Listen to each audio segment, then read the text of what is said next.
नमस्कार, आप देख रहे हैं द वंदे भारत। अगर आपको बेटी की शादी की टेंशन है तो आपकी ये टेंशन हर दिन महज चंद रुपए की बचत कर खत्म हो सकती है। भारत में बेटी को लक्ष्मी कहा जाता है।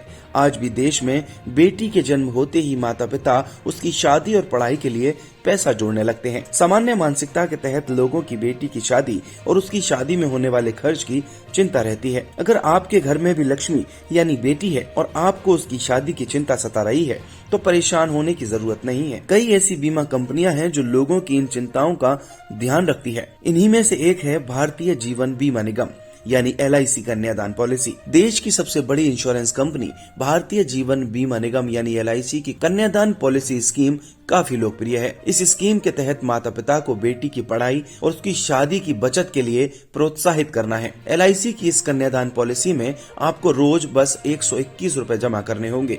वहीं आपको अपनी बेटी के कन्यादान पर 27 लाख रुपए मिलेंगे, यानी हर महीने आपको करीब 3600 रुपए का प्रीमियम जमा करना होगा। रोजाना जमा किए गए 121 रुपए करके आप इस पॉलिसी से 25 साल बाद 27 लाख रुपए मिलेंगे। यह रकम आपकी बेटी की शादी की चिंता में होने वाले खर्च से आपको काफी हद तक मुक्ति दिला सकती है। इस पॉलिसी की खास बात यह है कि यह प्लान 25 साल के लिए है, लेकिन आपको प्रीमियम केवल 22 साल तक ही भरना होगा। पॉलिसी के बीच में बीमा धारक की मृत्यु हो जाने पर परिवार को कोई प्रीमियम नहीं देना होगा। वहीं बेटी को पॉलिसी के बचे सालों के दौरान हर साल 1 लाख रुपया मिलेगा। इसके साथ ही 25 साल पूरे होने पर पॉलिसी के नॉमिनी को 27 लाख रुपए अलग से दिए जाएंगे। अगर आप अपनी बेटी के लिए कन्यादान पॉलिसी लेना चाहते हैं तो उसकी उम्र कम से कम 30 साल होनी चाहिए और बेटी की उम्र कम से कम 1 साल होना जरूरी है। देश दुनिया की और भी खबरों के लिए देखते रहिए द वंदे भारत।